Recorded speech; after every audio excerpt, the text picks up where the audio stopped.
Welcome to Real Estate Coaching Radio, starring award-winning real estate coaches and #1 international best-selling authors, Tim and Julie Harris. This is the #1 daily radio show for realtors looking for a no BS, authentic, real-time coaching experience. What's really working in today's market, how to generate more leads, make more money, and have more time for what you love in your life. And now your hosts, Tim and Julie Harris.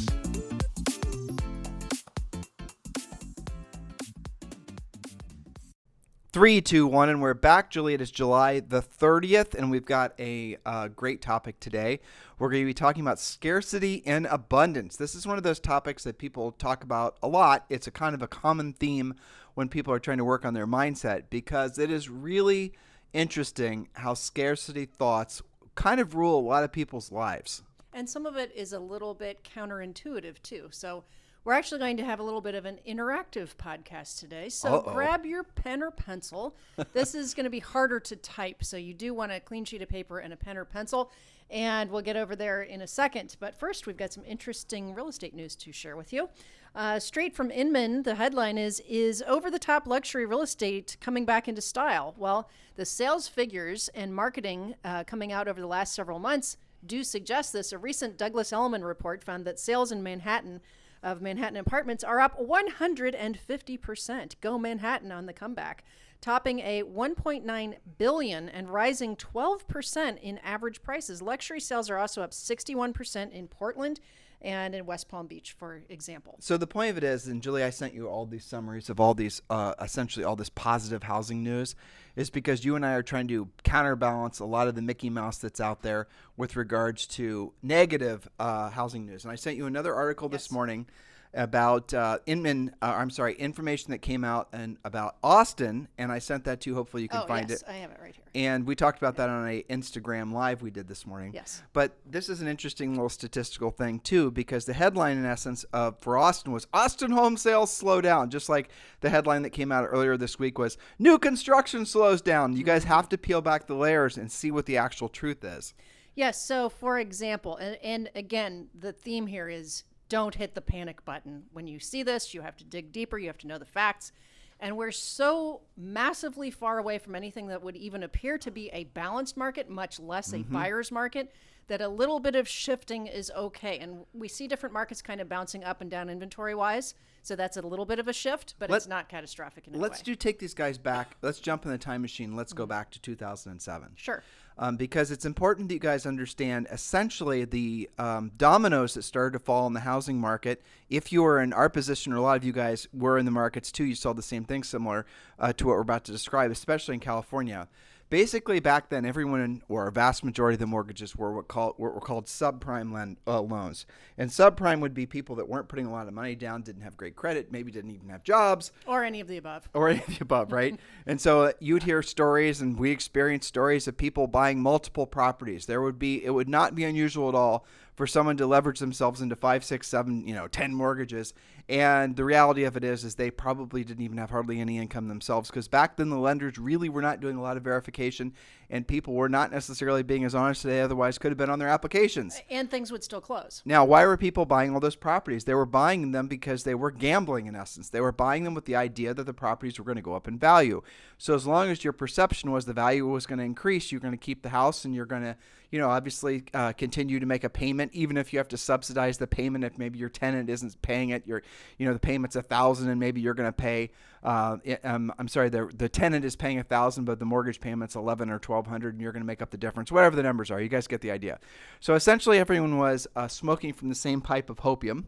Yes, and I remember distinctly reading a USA Today article, because they're all good on their charts and graphs and stuff, that showed that the average California homeowner was, quote, making more year over year on their home than they were in their income. And I remember the numbers where the average income at the time was the average, earned income, assuming you had a job, was $70,000 a year, 73, something like that. And the average year over year house was, quote, making them $125,000 to $150,000 a year. And I remember sitting there looking at that going, well, isn't that curious? So the moral of the story is when people stop believing that the houses were going to continue going up in value, they essentially stopped making the payments on those houses. On the subprime lender, if I remember correctly, the name of the first lender that failed was a company called New Century. Yes. And they were in Southern California. They failed, and that was really the first domino. But before the mortgage company failed, and they only failed because basically they obviously started seeing people weren't paying their mortgages, and maybe the people they were selling those subprime loans to that they're originating weren't buying them anymore, and that was the end of their story. But even you got to think back. So why is it that those homeowners stopped making the payments? And they stopped making the payments because they did not believe the houses were going to continue to go up in value. So if you start seeing, again, that was all speculation. A vast majority of the market was predicated on speculations. It's going to be worth more today or tomorrow than it is today. And very weak lending practices. Virtually no lending practices and no money down. And no real appraisal rules either. Exactly. All this stuff. And I know some of you, most of you, weren't in the business back then, so it's hard to believe, especially considering how stringent mortgages have become now. But back then, it was not like that at all. You could pretty much, no matter what your situation was, financially get a mortgage. Now, fast forward to today, everything is different. And I don't have to take you guys down the list of all the things that are different. But really, the primary difference is that after the crash that happened back in 07, 08, and 09, a lot of people were believing that housing would never come back. Not only did housing come back really in the second half of 07 is when we start, or 09 is when we started building into the seller's market. Not only did the market come back, but it came back and turned into what is going to be a long-term, has already been, but will continue to be seller's market. Do you think anybody on the face of planet Earth, especially in our country, believes that there's any chance that owning a home long-term is not a home run? And people that are buying homes now are buying them to live in. There's hardly any speculation that's going on. There's not a lot of flipping going on because prices have gotten too expensive and the flippers are not, the numbers don't sort out. And you're seeing a lot of, the market's completely different is what I'm saying. The foundation is massively better. Right. But the headlines of a potential housing crash still grabs people's attention because those wounds have yet to heal over that a lot of people suffered from the financial meltdown that happened back in 07, 08, and 09. So the moral of the story is the headlines are what these guys are then, they're going to come up with more and more salacious headlines. And those salacious headlines are obviously designed to get you to read them, and then they sell you advertising. And that's a lot of it. Now, if Julie and I started seeing any reason to believe that there was going to be some sort of storm clouds on the horizon in a meaningful way, we would tell you. In this article or the statistics from Austin, and Julie and I pay attention to several, well, really probably about 10 bellwether markets in the United States. We're probably going to expand that too. Especially after we've been doing all this traveling on our U.S. tour. But you look, we pay attention to Miami. We pay attention typically to the D.C., Virginia area. We pay attention to Manhattan. We pay attention to some of the Midwestern states. We are looking to see what the days on the market are. We're who to get this information from is our coaching clients. So, Julie, back to this Austin statistical stuff. So what is the net outcome of a little bit slower total number of sales? Well, we have, let's see, month over month, the change in months of inventory. Okay, so there's more inventory. Things are selling a little bit less quickly, but what does that actually mean? Almost nothing. Months of inventory last month were a half month of inventory. Now we have a little bit more, and we've got a month and a half of inventory. Okay, so remember that when you have 6 months of inventory, in other words, if nothing got relisted today, it would take 6 months to sell the existing inventory.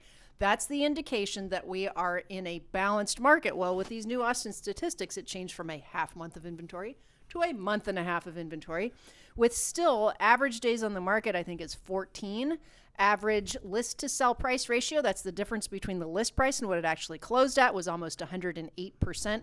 This is still extremely strong. Now, even with that said, there were almost 80 expireds. So, there's still some aspirational pricing, maybe some difficult showing circumstances that cause those expireds, but it's certainly not a huge shift. But that is kind of an interesting fact what you just read, though, about the number of expireds. Yes. And in an Austin market, which is crazy hot, but I bet you if you looked at those, most of those expireds, in Austin in particular, Julie and I own some rental properties there, downtown Austin where the apartments and condos are, I bet you that's where a vast majority of your expireds are. And if you're in the Austin, some of them can be lots and things like that. If you're in the Austin area and you're thinking, or if you're in Miami or if you're in Manhattan, you need to be thinking about the market that will come. And what's going to happen is those properties in the downtown, units, and all these really densely populated urban areas, they won't stay down forever, and that market will pivot back. And I can give you guys example after example of coaching clients who were smart enough to essentially move in, and sometimes literally move in to those markets when they were down, started getting them sold, or getting them as expireds, getting the property sold when no one else was even trying to get the property sold in those particular markets. And as a result of that, they built long-term, very very prosperous markets. And some of the largest agents, most profitable agents we've ever coached, that's really where they got their foundation. And I think, now we didn't coach Alan Dom, but Alan Dom's a great example, right? He's a great example, and he's still doing it today. He is. And so Alan Dom started selling, and part of the main line in Pennsylvania, I think. Yeah. But it was a condo building, and then he moved to another one, and he was, I think, he's the most successful, probably one of the most wealthy people that I've ever come across, Julie and I have ever come across, who started out basically by selling real estate, by essentially doing it the old-fashioned way. And his whole business was predicated on, guess what, over-the-phone prospecting. And that's what he did. I'm sure he still does it. And then he got into developing. But he was in this market. He was in that particular market when the market was down, and he began to dominate in that market. So think sometimes counterintuitively. Yes. Go the opposite direction of where everyone else is going. You don't have to make that your total focus, but guys, look, if you go and start working on an area where there's a lot of expireds doesn't mean things don't sell. It just means they take longer to sell, which means ultimately it's going to be easier for you to build listing inventory, which should be all of your goals. That's right. And interestingly, in that same report, yes, there were 70 expireds, and people would say, well, there's only 70 expireds. Well, how many do you have to win to make that significant to you, right? But there were also almost 400 withdrawals. Right. Which is an agent seeing it expire and getting in front of it in most cases. Now, some of that's incredible, actually. That could have been a building, a new construction condo building that a builder pulled out of the MLS. You just have to watch and see what it is. But Julie, level off with what you just said. So that was 470 essentially homes that were taken off the market that a proactive agent could then be calling and finding out why the heck those were taken off the market. And that doesn't include the new construction that didn't even make it to the MLS. And that's in 1 month. So, right. So if you guys think there's a lack of inventory, there's a lack of inventory for agents that don't know how to do anything other than just look in the MLS. And we've talked about this numerous times on this podcast. We've given you guys lots of places to search for listings that other agents that aren't more experienced or don't listen to this podcast will never know about. That's right. Now, circling back to everyone wanting more inventory and nobody wanting a housing crash, we have home builders urging Congress to address the inventory crisis. Now, some of you guys don't really know what the National Association of Home Builders and certainly what your NAR does, but they're working together to rectify the tremendous housing shortage in the U.S. Okay. I haven't read this article. Yeah, so Jerry Howard, who is the CEO of the National Association of Home Builders, that's the NAHB, testified before Congress and called on lawmakers to enact key policy proposals that will help home builders expand the housing supply, reduce the housing deficit, and improve housing affordability for all Americans. And this was a Housing Wire article. There's three key points that they're trying to accomplish. First one is to fix the building materials supply chain. They're asking to engage with Canada to adopt a new softwood lumber agreement and stop the imposition of harmful tariffs on Canadian lumber. So that's a specific thing to read up on. And then to improve the low-income housing tax credit, there's actually something that's called the Affordable Housing Credit Improvement Act that the builders are pushing for. And that would help to finance more than 2 million additional multifamily units over the next decade. Now, that can be apartments, that could be condos, that can be mixed use, but that's going to get more inventory out there. And then to reformulate current homeownership tax incentives because the recent tax changes have undermined effectiveness of the mortgage interest deduction. So this is all being discussed with the actual NAHB working with NAR to lobby Congress to make things a little bit easier. It is fascinating. I don't have an opinion on this, but it is fascinating to think how much actual housing shortage is caused by over-regulation and things like what you were just pointing out in that particular article from Housing Wire. Like you and I were driving on our U.S. tour here. We were driving down from Oregon to California. Mm-hmm. And guys, in Oregon, Idaho, Washington State, every place we've been, this is going to sound strange, but there are tons and tons of water. You saw the rivers full, the lakes full. People fishing, people boating, people rafting. Mooses wading. Exactly. Bears wading. As soon as you get down to California, you start seeing drought signs. And sure enough, when you're crossing over bridges, you look down and there's virtually no water. Yep. How is it that you go from one state to the next and essentially have all the water disappear? I don't know. I mean, I don't have an opinion. There must be something that's going on in California that's causing there not to be the water flowing like it is in the other states. And that goes to regulation. That goes to a lot of the things that, people are living with and on a daily basis. And, housing is going to be one of those things that people are going to have to take a hard look at. Why is housing so expensive in some of these urban areas we're going to? It's because it's impossible to build. There's too much regulation. We talk with you guys on our, our coaching calls about this.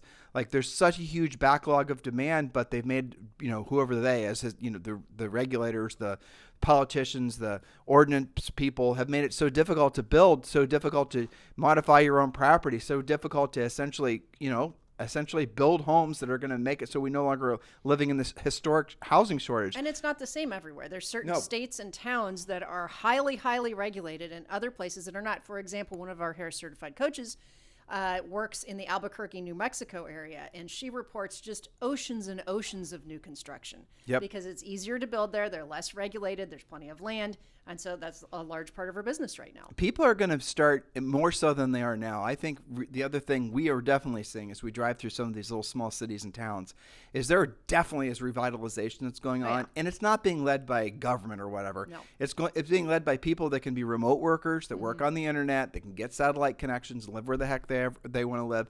And we've been seeing all kinds of, what was that community went through that looked like sort of a Martian hobbits? What was that area called? Earth homes or something? Yes, Earthship. It's actually called Earthships. Yeah, that was amazing. That is very interesting, and they have several sites worldwide. That was in Taos, New Mexico. Mm-hmm. And that was a very organized thing to be built and sustainable. And it was really cool. I really enjoyed studying it. It's something I hadn't seen before. Completely off the grid housing that was basically subterranean. You have solar panels, cisterns, the whole nine. We put pictures of it on our Instagram page, but you guys can also Google it. You got to see these. It's the craziest housing I've ever seen. And I have to say, when we drove past it, we saw like one or two, and then there was like hundreds of them, and they're all just on these big parcels. And we were thinking to ourselves, man, if there was a cool place to do some sort of Netflix series, it would be right there. Oh, for sure. And they have a pretty good network of vacation rental homes if you wanted to course. try one out. So we should have. And the original Hobbit house in the U.S. was built there. Oh, seriously? So, yeah. That's awesome. Cool. So let's get over to our topic. This is related to our discussion on wealth and your wealth mindset. So we're going to do a little exercise with you so you can sort all this out. On the left-hand side of the page, you're going to write abundance. And on the right-hand side, you're going to write scarcity. And then you'll draw a vertical line to separate the two so that you can sort out, when are you having a scarcity mindset? What are the traits of that? And when do you think in abundance? Julie, before you get to your next point, I want to ask all of you guys a special favor. The many, tens of thousands of you listen to this podcast every single day. It's the number one listened to daily podcast in the United States. And maybe even the world, frankly, because we're listened to in 60, like almost 70 different countries. Could you guys do us a favor, please, and give us a 5-star review on iTunes, on Stitcher, and all the rest of it? Please do give us a review, a 5-star review, showing your appreciation. The podcast is free.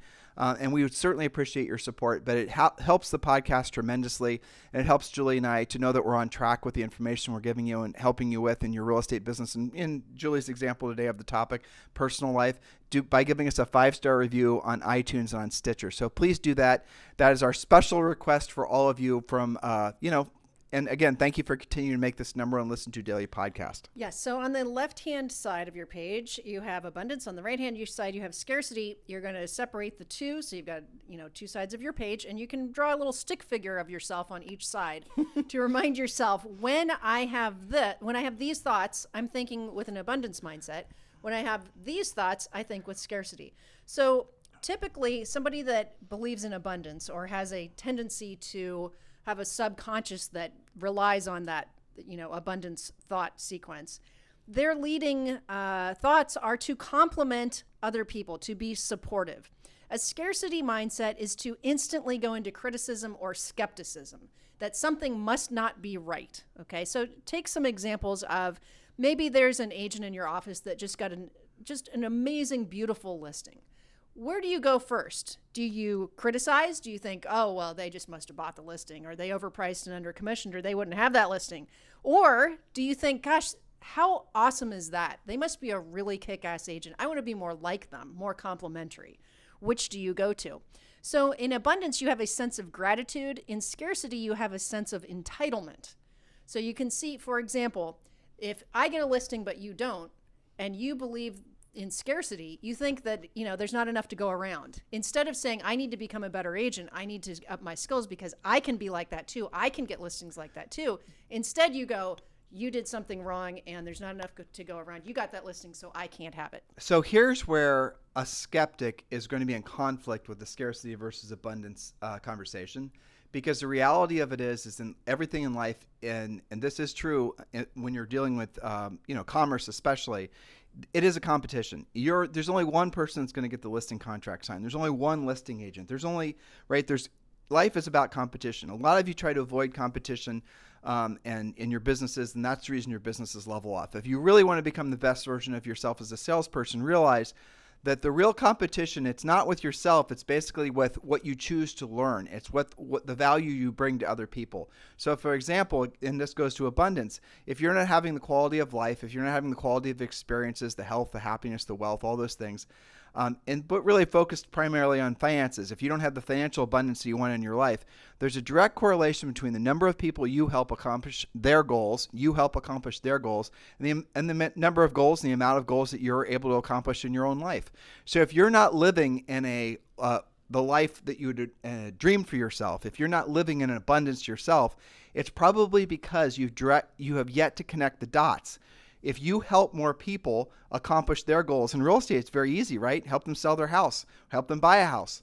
If you help them accomplish those goals and you do that frequently enough, you're obviously going to have more money. And with that more money, then you're going to experience more abundance. So if you're not experiencing personal abundance in yourself, in your own life, or for the people you love, it's because you have yet to accept the fact that there's a direct correlation between the number of people you help and the amount of, essentially the experiences you're going to have on planet Earth. That's how complicated it really is. In other words, it's not complicated at all.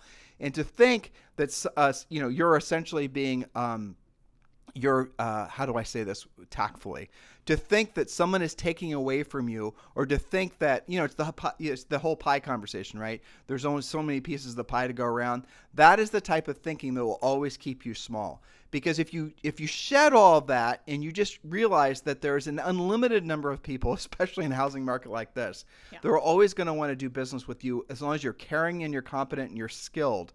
If you're that agent that is going to be somebody that people know can solve the problem of finding a house, especially in a market, or getting a house sold with the least amount of time, most money, least amount of hassle in a market like this, if you're that person, if you're the person that's earned the trust and earned the right to be of service to other people, then you're going to have an unlimited amount of abundance in your life. It all goes back to that common element of being of service to other people and helping other people. It's not about, fancy sales. Look, scripts and objection handlers, all that stuff matters, but it's not about manipulating people in a bad way. You are manipulating people to help them see through their own fear, and so they can accomplish the goal that they've hired for you to help them accomplish. That's really what you're solving their problem. You're solving their problem, right? It's for their own good is the easy way to say it, right? Sure. So so you touched on something, I think maybe even subconsciously. The person who has a scarcity mindset thinks that scripts and things like that are a manipulation.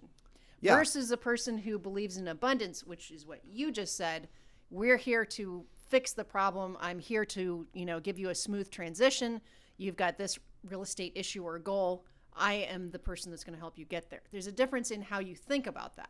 Well, because it goes back to the words, right? Yeah. If you realize that your highest and truest purpose on planet Earth is to be of service to other people, especially as a real estate practitioner, if you accept the fact, you replace realtor, real estate agent, realtor, whatever, replace all that with people helper, right? If you accept the fact that your job, what you signed up for, is to help people, right? That is what you're supposed to be doing.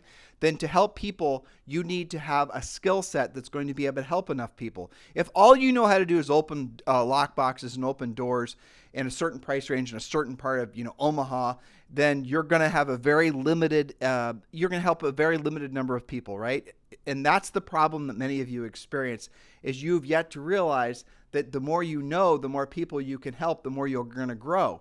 It's a people helping business primarily. And for people to want to do business with you, for you to be able to help people, you earn that right through your skill set, not through your Instagram or your Facebook or your branding or any of this other Mickey Mouse. You earn it through your skill set. When anybody talks to you, You don't want them to think anything other than that's the person I'm going to use 100% of the time when it comes to do with real estate.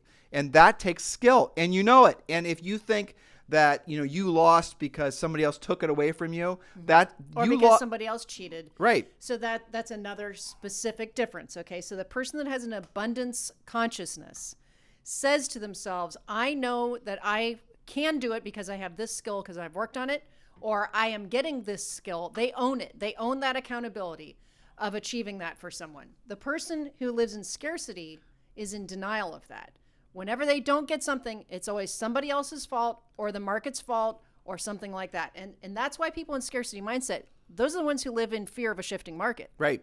Because it's not going to be their fault, and they're also the ones that can have their butts kicked in a shifting market if they don't change their skills. So here's an abundance approach to real estate, for example. It does not matter what interest rates are. It does not matter who the president is. It does not matter really where in the country you live. It does not matter none of the things that you're told and you might think matters. None of it matters, because the fact is people, again, Julie and I are real estate coaches. People are always going to want to do real estate transactions, no matter what direction the market's going, no matter what. Look, it does not matter. If you want proof, we just went through the third worst pandemic in the history of humanity. And you know what? There were still closings. And there were a lot of them. And the housing market took off. If you want even more proof, let's jump in a time machine and go back roughly, 14 years to the housing crash. And what happened? The market, houses were still selling. Even more proof, you can go back to the early 90s when Julie and I, we started selling real estate basically. We were coming out of a recession. And people were still buying real estate. You can go back in time forever, and there'll always be people that need to buy and sell real estate. The question you have to ask yourself is, are they going to choose you to do the transaction? That's right. So in abundance, minded people, they keep I will do this list. They have goals. They set goals. They develop plans. They follow things like the treasure map, right? Mm-hmm. People who are in scarcity, often they'll claim that they do journals and that they've got a plan. Oh, I follow a plan. Or they'll say, well, I'm just not a goal setter. I've never been a goal setter. That just seems cheesy. So again, more denial on the scarcity mindset. It's almost like they're hiding out from their own success. Well, also, you go back to the skeptic aspect, but I'll say something else that's interesting with regards to the abundance mindset. Because all of us... it's easy, like our friend Brendan Pritchard, right? Yeah. Every time you run into that guy, he's clearly in the abundance mindset. All the time. And he's right. And he's worked, he always has a big smile on his face. Dripping in it. He's worked on his ability, obviously, to stay out of the scarcity mindset and that approach to life. But one of the things that you can do to essentially trick your ego into an abundance mindset is give compliments to other people and show overt appreciation to other people. If you are showing overt appreciation to other people, Julie, you look beautiful today. And you as well. I look beautiful? Oh, no, I like your new haircut. Oh, really? We're both, post-workout. Yeah.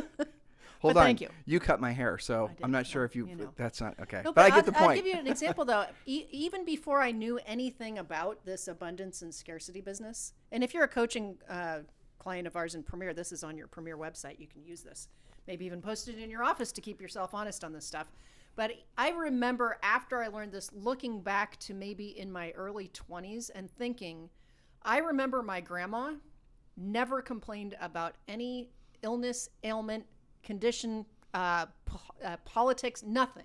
I cannot tell you a single time that I heard her complain. Okay, right. She lived to be nearly 100 years old. I also remember back when I worked in retail at Christmas Village, there's a lady named Judy Bergen, okay?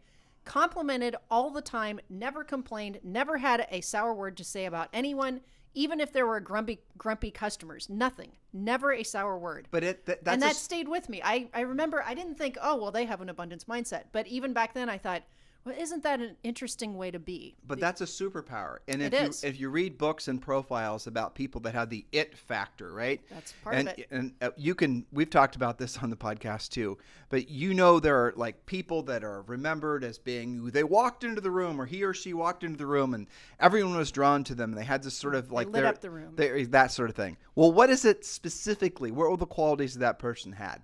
Well, the first one was that they are always giving compliments. The other one was they always asked questions and they always listened and they avoided talking about themselves. Those were basically because Julie and I have studied this before. We wrote about it in our best-selling book, Harris Rules.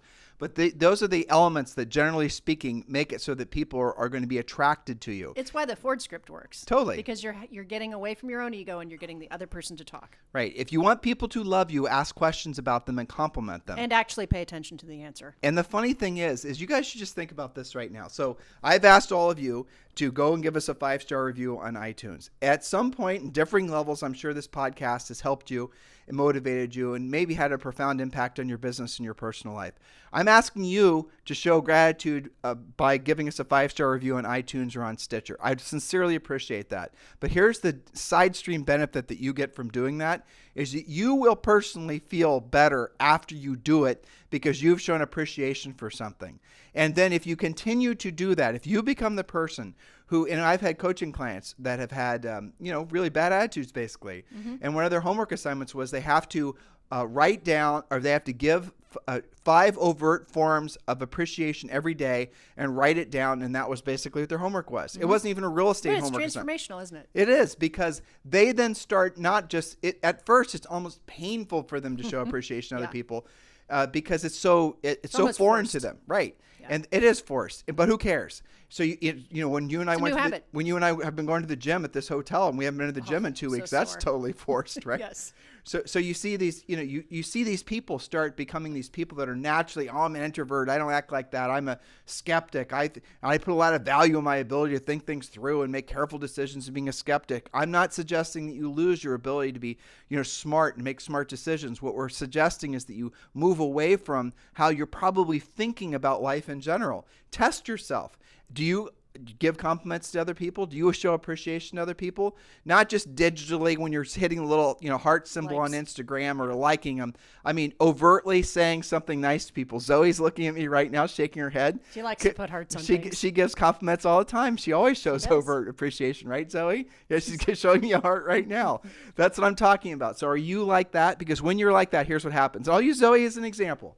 Everywhere we go when we're home in Puerto Rico, everyone says, hi, Zoe. Zoe was playing with some kids that she'd never met before when we went to that aeronautical museum. Yes, and as we were leaving, it was time to go. All these kids said, bye, Zoe. She just met him maybe a half hour before that, and she made buddies with him. And the way she does that in her little kid brain is she's super nice to them and shows appreciation for them and gives them compliments. And that is so different than their normal experience in life. She is very natural about that. She'll say, I love your shoes. Yeah. Or she'll say, do you want to play with me? Right. And that's not something that all little kids have. And it's certainly not something adults have. As you get older, it's almost like it's reinforced to be a skeptic. And certainly if you're addicted to the media, everything wall to wall is forcing you to be scared of being a skeptic. Look, test yourself. Here's your homework assignment. Please do give us 5-star reviews on iTunes and Stitcher. But beyond that, why don't you go and give 5 forms of overt appreciation to other people? It can just be complimenting them, but it also might be beneficial to you to write somebody a note saying, you've been very impactful in my life. I sincerely appreciate it. I'll even make it easier on you guys. You can do it digitally. You can send someone a digital note, but show overt appreciation. And just the thought of doing it. Do you guys feel how it's transformative? Do you feel how it's all of a sudden making you feel more abundance in your life? Isn't that interesting? Now, you do that for long periods of time, and that's only weeks, and then it turns into months. You become a different person. You've rewired the way you think. But here's what's really impactful. You've retrained how people see you. You now have become that person that walks into the room that everyone wants to be around. Everyone wants to gravitate towards you. Now, you combine that with skills. You combine that with powerful. You're unstoppable. And the most powerful people, not just, real estate agents on planet Earth, have that combination. Absolutely. And you guys can get it too. It's just it's not even really a skill. It's who you really want to be. You really do want to be someone who's living in abundance because you're happier, you're healthier, you stand up straight. It is much healthier. Yeah, you look better. I mean, when you're in this abundance state, people will feel it. You'll have this, right now, if I were to ask you to make a list of 5 people that if you were just to call them or want to be around them, they instantly make you feel better. Well, why is that? Because they don't bitch and moan. They don't complain. Even if they have a bad experience, they're generally positive. They're not leaving bad reviews. Mm-hmm. It's all the other people that are the lead weights around our lives. And isn't that interesting that it may even be easier to identify people who you don't want to be around because they're fairly obvious, right? I mean, I'm friends with a lot of moms at Zoe's school, but I can tell you there's 1 or 2 that I consciously avoid because something is always wrong and something is always unglued and something is always like mega stress, even if it's not really that stressful. Yeah. It's just kind of like who they are. They're like a, is the Tasmanian devil, that goes around and spinning all the time. They're just looking for problems all the time. Everything's a threat vector. Yeah, and I even thinking about it, I can't deal with that. Yeah, there's going to be people that are going to be standing at the pearly gates, and they're going to say, you know what, I thought they'd be pearlier. Right, exactly. You know what, that's a gate, and it's pearl. This line is too long. And the line's too long, and you know what, that gate, look, I'll be honest with you, it's not that impressive. No. Isn't there a workaround for this? They could have done, yeah. What do you mean? Isn't there a VIP list? I know, and then they're going to go to Yelp and do a bad review for pearly gates. How do I do that? 0 stars. 0 stars, that's right. The line was too long, and the pearly gate needed repearled. It's too humid up here. But guys, seriously, the abundance versus scarcity thing, if you want to shortcut it, if you want to move it from the cerebral to the real, start giving compliments to other people. Start showing overt appreciation for other people. You can start small and give appreciation for people in your family. That's probably the best place for all of you to start. But go beyond that. And look, it could be your dry cleaner. It could be your dog walker. If you're the dog walker, it could be, the person, whoever. It doesn't matter. You guys get the point. That is going to trick your mind into start changing the channel ever so slightly away from scarcity, away from fear, away from ego to where you really truly want to be. And that's where you're going to feel a lot more happiness, and you're going to start attracting to you other people that are, not to use this overused term, but that are vibrating on the same frequency as you are. Yeah. So after talking about this topic, how do you feel? Happy. Isn't that funny? I know. Yeah, and you're smiling more than you were in the beginning of the show. Yeah, well, I was lamenting from having gone to the gym and probably overworked it, and I'm feeling a little wiped out. I know, me too. And I can't believe how much the gym is kicking my butt here after not working out for only 2 weeks. And yet you're doing what you didn't want to do when you didn't want to do it. And you said you kind of overdid it. You're trying to do it at the highest level you know how to do. So yeah, which I couldn't because, frankly, I was about to die. I'm so sore, too. I know. So in the meantime, guys, you have a fantastic weekend. Listen, we want to really be 100% clear to all of you. We sincerely appreciate all of you. It is impossible for us to tell you how meaningful all of you are in our lives. I know I get calls from you guys sometimes. Some of you guys will message me directly, text me directly because you want to join EXP and you want to be part of our EXP Realty group. And if that's you, if you're looking for a sponsor, Julie and I are formally applying to be your sponsor at EXP. Just text me directly at 512-758-0206. But we get messages from you guys on Instagram. And we often call you back too. At Tim and Julie Harris. Yeah. And some of you, we had Peter, right? Mm-hmm. And I know he's listening. Yeah. So he said he'd been listening to us for 7 years. I know. And I had to think, have we been doing this for 7 years? Probably. Yeah, probably. I don't know. I know we're into the thousands of podcasts. I know we've had it's probably 15 million downloads or something. Yeah, it's amazing. That is, for us, Julie and I stand here every day when we do this podcast. So we look at each other while we're doing this podcast, and we're just having fun. Julie organizes the podcast with content, so we're not over riffing too much. And we're trying to be conscientious of delivering value that's going to have an impact on you immediately, but also long term. That's where we're thinking like real estate coaches, because that is what we professionally are. But I have to tell you, when we run into some of you virtually or otherwise, and we see some of you, like Peter, for example, he was saying that in his marketplace, he is a proactive lead generator. Mm-hmm. He primarily focuses on listings. His motivation is that he has how many children? 5 or 6? Yeah, something like that. Mm-hmm. And he doesn't want to have to be chasing buyers in the weekend, so he's become a listing agent. Mm-hmm. And he's not a coaching client. But he has been essentially following. He read our book, evidently. He's been following our system. And he's essentially built his business around the tenets that we've. And the amount of love, frankly, that I felt from him. I put him on speakerphone. Resonating. It was amazing. Yes. And that really that's how we feel about him too. I mean that's and we're we just met on the him. same page. Yeah.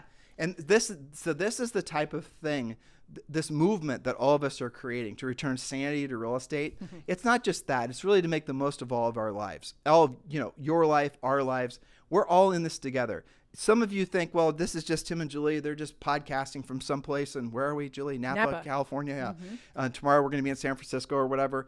Yes, that's true. But the thing is that when we meet with you, and we connect with you, and we hug you, and we touch you, and we shake your hand and all the rest of it, and we share a cup of coffee, which we've been blessed to do on this, and we're instantly on the same page because we've been able to. We're on this journey together. It's almost like when I'm doing this podcast, and it's like, even if I'm coming from having my butt kicked at the gym, and I want to, essentially reconnect with being of abundance and all the rest of it, all I think about is all the tens of thousands of people that are listening right now or listening in replay, and we're all on this journey together. We're all, climbing up this hill together. Yes, and it takes all of us working together. It does. It takes all of us working together. But it's really nice. I mean, it's amazing to feel that, and I feel, and you feel that gratitude. And hopefully we connect with more of you on this journey. So I think we're going to be in Napa for 2 or 3 more days, then San Francisco, then the Monterey Peninsula, and we'll see from there. And if you guys are feeling abundance now, it's because you are allowing the abundance to fill your heart. And we give you your homework assignment of going out and showing overt appreciation to at least 5 other people. Every day. Every day. And we sincerely, and just move outside don't do it the same people every day. Go start becoming the person that other people want to be around. Be the person in the line at Starbucks that is always intentionally, Cindy, your friend, that we went to her husband's Viking wake, right? Yeah. And when we were in Seattle, she's exactly like that. She's you see her, you want to go to her because she's so sweet and so nice. She is. Very genuine. And you become like that, even if you have to fake it a little bit because you're not naturally like that. When you start feeling what comes as a result of you showing appreciation to other people, you will rewire your brain and you will be like that. It won't be you won't have to fake it for long. Yeah, but I think it's good for you to think of people like Cindy's a great example. She's a good friend of ours. It's nice to have somebody where you can a little bit resonate with them and emulate them and be maybe a little bit like they are, because that's maybe a little more natural for them. And then you'll absorb that. It'll start to become part of you, and it'll become more and more natural to you. That's right. And so please do start that. Make that part of your daily routine. Make that part of your life. And we would sincerely appreciate it if you give us a 5-star review on iTunes or on Stitcher. We very rarely ask for you guys to do that, but we really want to take this podcast to the next level. We're hoping that we can count on you to do that. And the way that the iTunes directory works is the more 5-star reviews, the more people they expose the podcast to. And then obviously the more exposure we can have and the more people we can hopefully, help join this movement that all of us have started together. So in the meantime, you guys have a fantastic day. We'll talk to you on the show tomorrow. Remember, you can listen to our podcast and replay at any time on all the major podcast listing devices and timandjulieharris.com. Have a fantastic day. We'll talk with you on the show tomorrow. This program has been a presentation by Tim and Julie Harris, Real Estate Coaching. For more information on our real estate coaching and training programs, visit our website at timandjulieharris.com. Remember to tune in weekdays at noon for upcoming shows. And until next time, thank you for listening to Real Estate Coaching Radio with Tim and Julie Harris. This podcast is a part of the C-Suite Radio Network. For more top business podcasts, visit c-suiteradio.com.